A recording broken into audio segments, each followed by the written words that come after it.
Hey guys, you're welcome to my channel today. Thank you so much for stopping by. In this video, we'll be drafting this scallop neckline blouse that you can see on your screen. So without further ado, let's jump right into the video. The first thing I'll do is to start taking my points. First point is the distance from my shoulder to my bust point, which is 10 inches. Next point is the distance from my shoulder to my under bust point, which is 13 inches. Next point is the distance from my shoulder to my waist in front, which is 16 inches. The next point is the distance from my shoulder to my upper hip point, which is 20 inches. So I'll mark 20 inches, and from the 20 inches I'll add extra 4.5 inches to get the basque at the front of the blouse. So the 20 inches is the actual length of the blouse, and then I added extra 4.5 inches for the basque areas. After doing that, I went ahead to rule straight lines across all the points and I labeled the lines. Next thing I did was to go in by half of my shoulder measurement. On that point, I came in by 1 inch for my shoulder slope,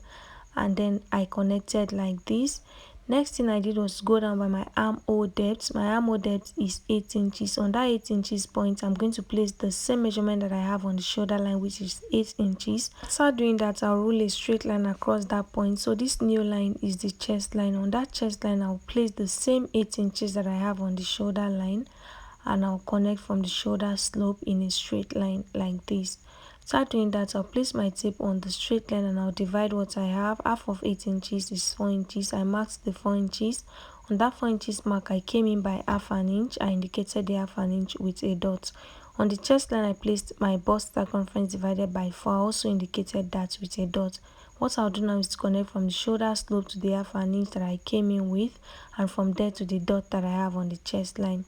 Next thing I'll do is to take half of my nipple to nipple measurement, which is 4 inches, on all the lines as you can see me doing. After doing that, I'll connect into a straight line.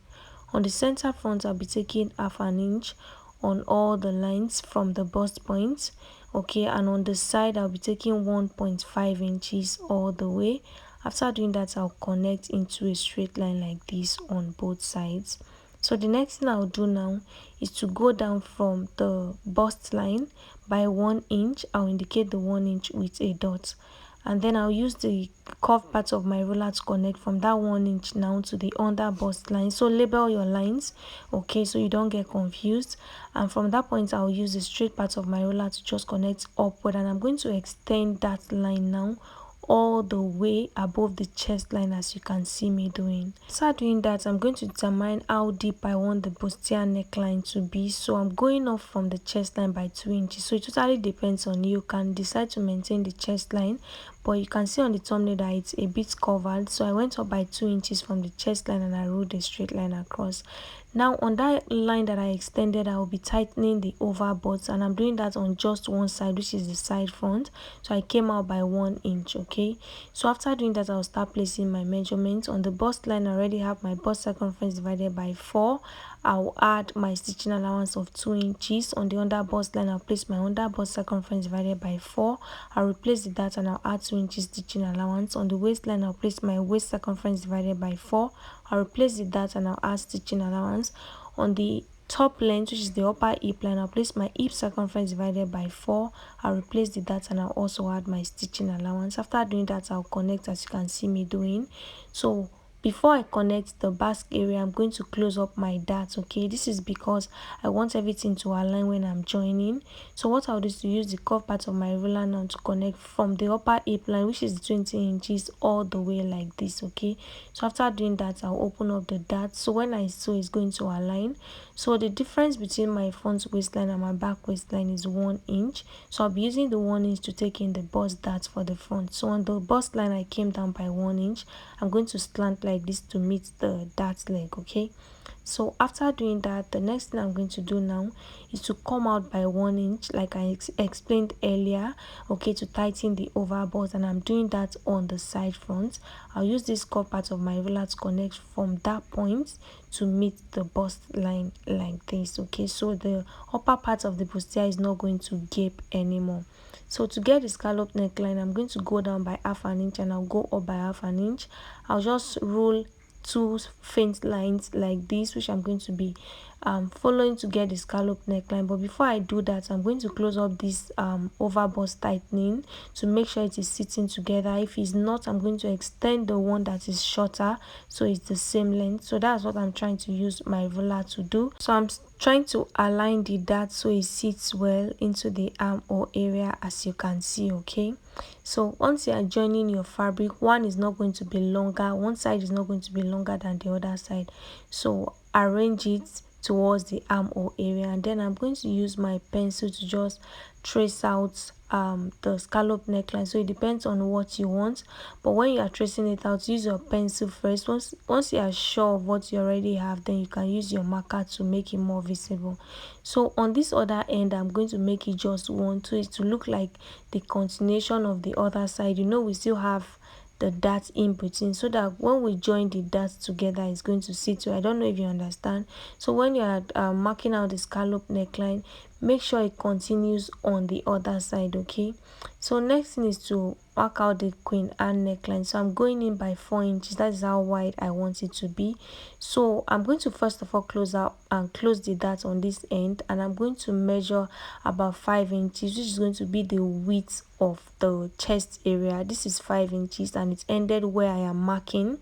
So from that dot where I marked, I'm going to go in now by 1.5 inches. 1.5 inches is the wideness of the yoke. Okay, so from the 5 inches I came in by 1.5 inches. Now I'm going to slant from that point into the armhole area. Okay, as you can see. So in case you are confused, just follow what I am doing.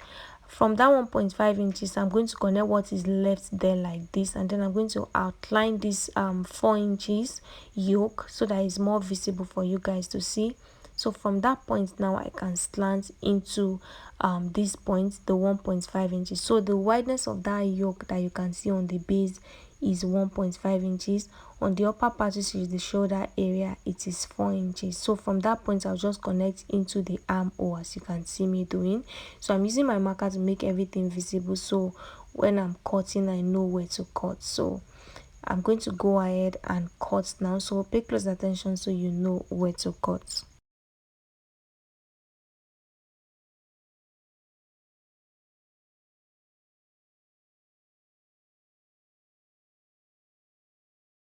When cutting the side, make sure you leave a little bit of allowance there, so that when you close up the bust dart, as you can see me doing, in case it's not aligning, you can just adjust it before you cut out the excess pattern paper. Okay, so after cutting the front, this is what I have, and this is what the yoke looks like. So it's going to fit in just like this. Okay, so next thing we'll do now is to cut out the back. I already have my pattern paper. I'll go ahead and start taking my points. First point, distance from my shoulder to my bust point, which is 10 inches.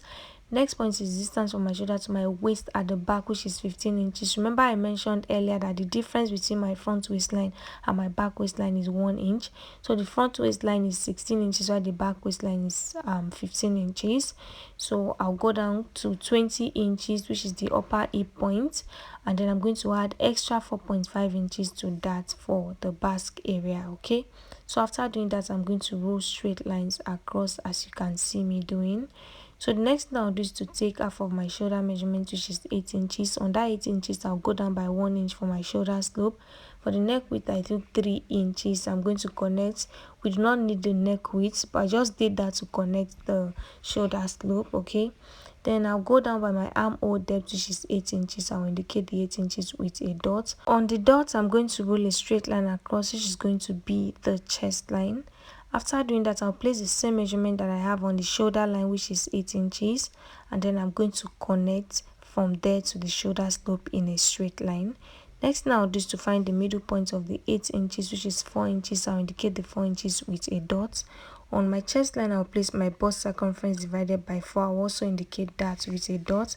After doing that, I'll use my ruler to connect from there into the center of this armhole area like this. The next thing I'll do now is to mark half of my nipple to nipple measurement on all the lines, and I'll connect all the way up. After doing that, I'll take half an inch on both sides of the waistline. You can do 0.75 inches on both sides. So after doing that, now I'll go up from the chest line. So you're going to figure out how deep you want the back neckline to be, just like we did for the front. The front I went up by 2 inches. For the back I'll go up by just 1 inch. Okay, I'll go up by 1 inch and I'll roll a straight line across. After doing that, I'll extend the dart leg to meet the 1 inch point like this. Now I'm going to connect now from the waistline all the way up, as you can see me doing. Okay, and then you connect from there also all the way down like this.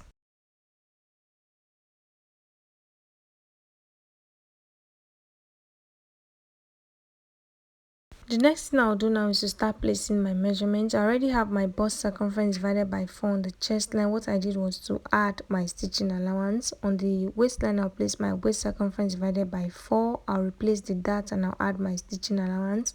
On the blouse length, I'll place my hip circumference divided by 4 and I'll add my stitching allowance. And then I'm going to connect using my ruler to the extension. That's the back waistline, and I'll connect like this. So I'll use my marker to just outline the new chest line, which is the 1 inch that I went up by. Then you're going to figure out what you want for the back neckline. So remember, I went in by 5 inches. Okay, so I'll repeat the same thing. I'll go in by 5 inches, and then from the 5 inches I'll go in by 1.5 inches. So this part that is left, I'll connect it back into the armhole area.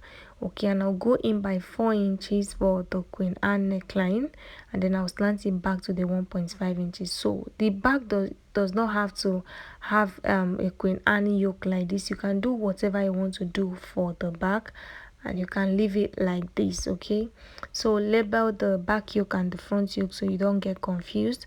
So I'll outline the armhole area. In case you don't want the yoke, you can just connect, as you can see me doing, into the armhole area so that you can cut the back just like a square. Okay, just connect it into the armhole like this in case you do not want a yoke, but I'm going to cut mine out as a yoke like this. So what I'll do now is to cut, so pay close attention so you know where to cut.